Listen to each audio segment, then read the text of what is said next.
Grace and peace, beloved. I'm Dr. William H. Myers, professor of New Testament and Black Church Studies at Ashland Theological Seminary in Ohio, pastor of New Mount Zion Baptist Church in Cleveland. I bring you the word for the day. Matthew 39:8.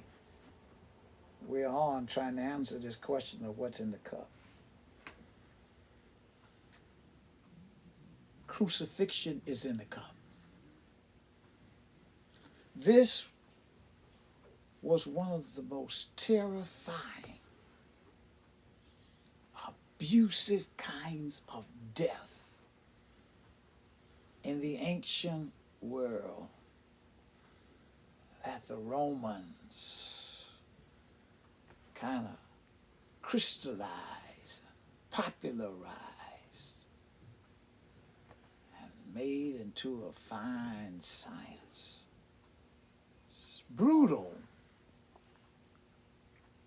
All the flogging, that's beating you with whips that had pieces of, on the end of it, pieces of metal in them and just tore the skin off. That's the exhaustion from carrying the cross.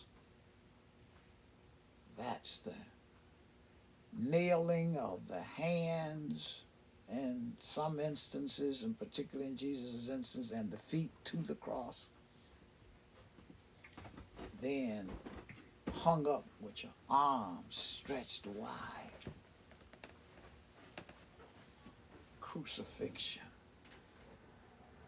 That's the form of death that Jesus would have to die. Crucifixion. The agony and the pain, the humiliation, and all. The stabbing of the sword in the side. Although the prophecy said not a bone in his body would be broken, in Jesus' case it wasn't, but many times with those that was crucified to try to expedite the death, they would break their bone. With Jesus hung there on the cross. My daughter, who's a physician, said that he probably died from suffocation, because hanging like that, he would come forward and would cut his breath off. And perhaps that's one of the physical, medical manifestations of his death. But you know, there's so much more in that. It's the loss of blood. There's the exhaustion from carrying the cross and being whipped.